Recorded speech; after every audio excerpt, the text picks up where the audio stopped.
Elon Musk has been going off on X, and no, not in the bad way this time. He is talking all about Tesla's full self-driving software, the Robotaxi, and the future of the software on our personally owned vehicles, and kind of hinting at when us normal customers can have some type of Robotaxi-like functionality in our vehicles, meaning not full self-driving supervised anymore, which is what we are currently using. It would be full self-driving unsupervised. Imagine texting while your car takes you to work, or sleeping while your car takes you to your next destination, or playing video games while your car takes you on vacation.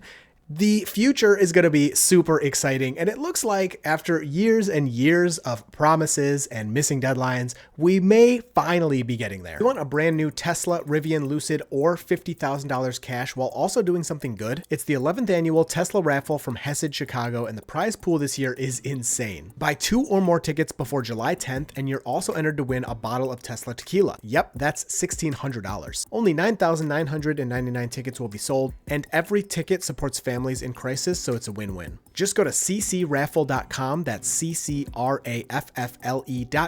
and use code DIRTY for $25 off 2 tickets or $500 off 15. Do it now before somebody else drives off in your dream EV. Thank you to Hessid Chicago for sponsoring this portion of the video. So as you know, especially if you watched my last video, a Tesla Robotaxi was spotted driving around downtown Austin with nobody in the driver's seat. This is amazing news. It's the first time it happened. And yes, that video had some doubters and haters on it, which I don't blame you. It's been years and years and years of Elon and Tesla telling us full self-driving's almost here, next year, by the end of the year, Robotaxis, nobody in the driver's seat. And it just hasn't happened. We haven't seen it until now. We actually finally saw it live for real. And this is why I was so excited. I did have a few comments saying, oh, you're still excited even after being told this countless times. And no, I've always been very skeptical of this timeline and when FSD is actually going to come, but seeing a actually driverless Tesla on public roads. This was not a closed course. This was not some kind of test course or anything. This was just out in Austin, Texas with no person in the driver's seat. There was a passenger though, which I actually didn't spot initially in the passenger seat. There was a person there, and people were doubting that too. They said, wow, people are excited. There's still someone in the car. Like, yeah, that's the whole point. It's a Robotaxi. It's supposed to move people around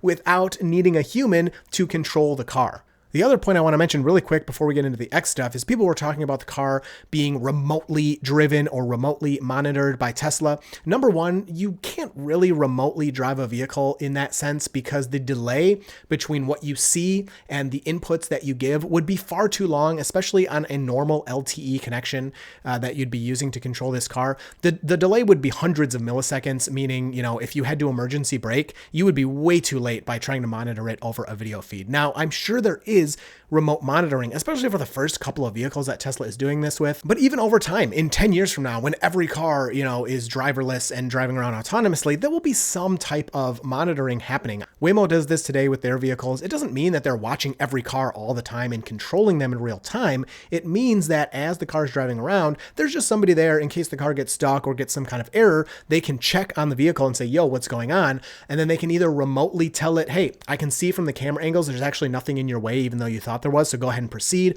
Or they can determine, hey, we need to send someone out there. This thing, drove into some wet concrete or something, which again is something we've seen with Waymo. Sometimes the Waymos get stuck, they can't proceed, and Waymo actually sends out a person to hop in the driver's seat and drive the vehicle away. But yeah, Tesla is not remotely driving these, from miles away or something. It's just not something you can really feasibly do. So on these Robotaxis, Elon Musk said that Tesla is testing a new FSD version, which is not yet on hardware for vehicles.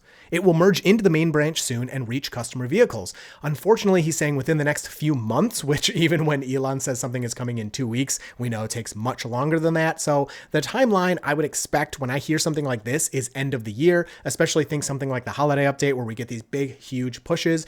Now, hopefully Tesla can do this a little quicker, but I wouldn't be holding my breath on this update, although we know it is coming. That software that's on the Robotaxi. Again, this is why I'm so excited. This is something that's happened in real life.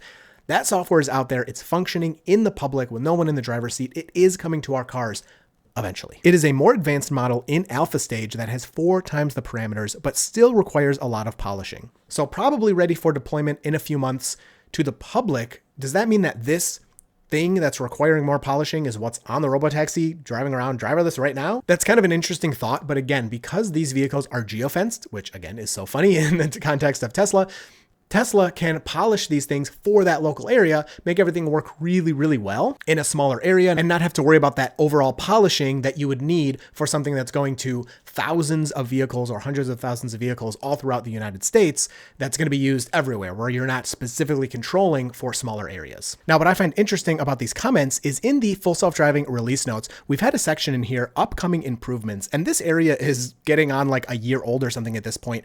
And something that's been in there is 3x model size scaling, 3x model context length scaling.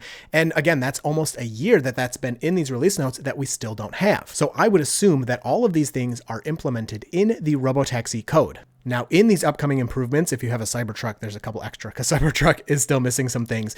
There's 3x model size scaling, 3x model context length scaling, audio inputs for better handling of emergency vehicles. That's something we know that our cars currently kind of can't do. Some people have seen their FSD on 13.2.9 pull over for emergency vehicles. I've never seen anything like that, and it seems to be like super hit or miss. But that's something that a Robotaxi will need to be able to do. Improved reward predictions for navigation, improvements for false braking and slower driving in parking lots, support for destination options, including pulling over, parking in a spot, driveway, or garage, efficient representation of maps and navigation inputs, which who cares about that for a Robotaxi, and improved handling of camera occlusions. So if you use full self-driving on your personal vehicle, you know there are several things that the car still can't do that a Robotaxi would need to be able to do. A couple of these things, just right off the bat, the easy ones are emergency vehicles, we just talked about. School zones is something that would need to be handled, of course, that our cars currently just don't have the ability to handle. Parking spots at the end of destinations. Right now, full self-driving will sometimes park when you reach your destination, but again, very hit or miss. And it says it's coming, in the future. Parking lot handling in general, I find that actually works pretty well. But a lot of these things are going to need to be added to a Robotaxi. And of course, I would assume Tesla has all this stuff if now the Robotaxi is out there in public actually functioning. Does the Robotaxi software have the 3x larger model compared to 13.2.9, or will we just get the 4 times parameters later this year? Elon was saying the 4.5 times increase in parameters should be ready for wide release later this year, and Tesla has a super frugal use of memory bandwidth, caching exactly what is needed and squeezing microseconds out of everything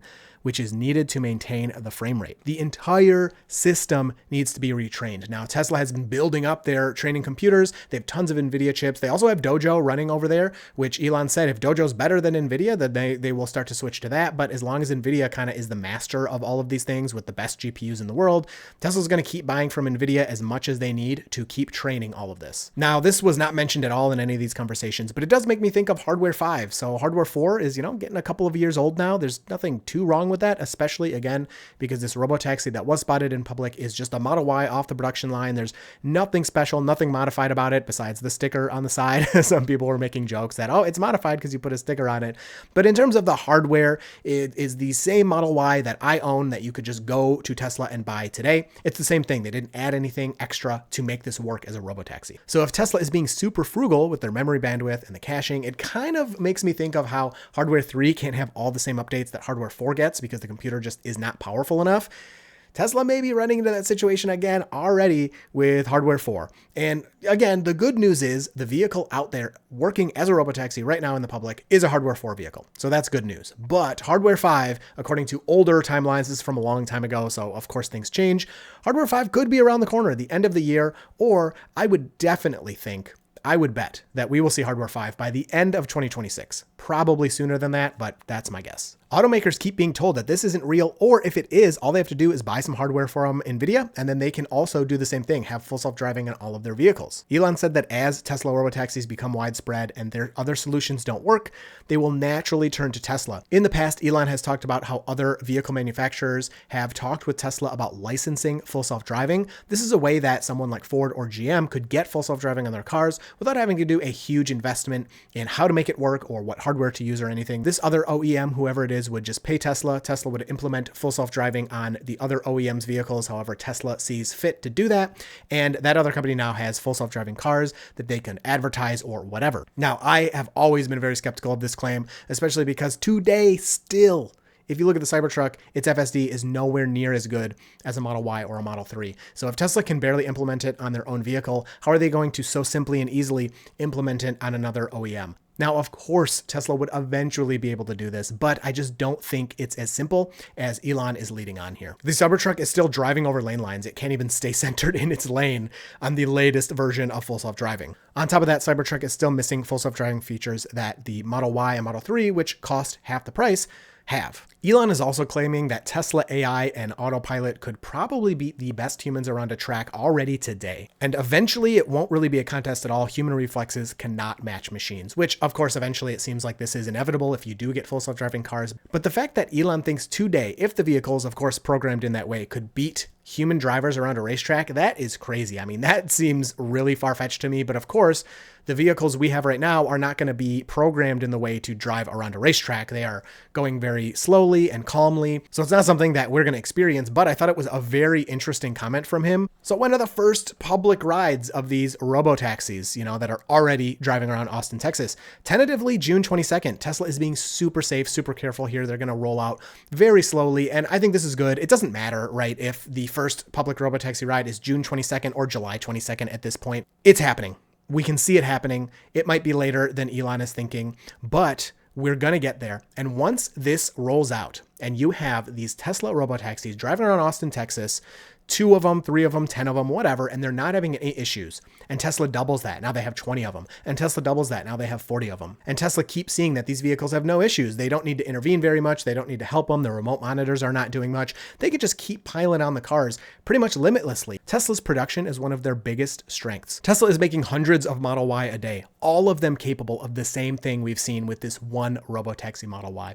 So as safety is proven, they can just keep throwing cars on the streets and saturate the market as fast as they want. On top of that, it looks like a type of app icon or something has been seen on X. I don't know exactly where this originated from, but this looks like a robotaxi app, which would be separate from the Tesla app. Still remains to be seen, but again, in my opinion, I think it's going to be its own standalone app. It looks like Tesla really wants to go in on that robotaxi branding, which I think is cool. I get like some people are complaining about readability and having that graffiti font makes it not as readable, but it will be recognizable. And we have so many companies that all do the same boring kind of text and logos because they want to capture as much of the market as possible. It is nice to see a design that's at least different, if nothing else. On top of that June 22nd tentative first public robotaxi ride, Elon said that the first self-delivery of a Tesla Model Y from the factory to a customer's house fully autonomously is going to be June 28th. That's crazy. Now, I got to imagine this is probably an employee that will be taking delivery of it and everything like that. But still, to go from the factory probably to a person's house nearby in Austin, Texas, to be delivered without any human interaction is just crazy. Now, I don't think this is really feasible for long distance deliveries. Like me in Michigan, I'm not going to want to buy a Tesla and have it drive itself, 1,500 miles to my house and get my new car that already has 1,500 miles on it. It doesn't make sense. But for anyone in range of a factory, you could have it deliver itself directly from the factory. On top of that, you could deliver the cars as you would traditionally with a semi-truck to Tesla showrooms around the nation. And then you could autonomously drive from the showroom to the person's house as long as it's within, say, 20 or 50 miles or something like that. As long as the car is less than 50 miles when it's delivered, I think that most people would be okay with that.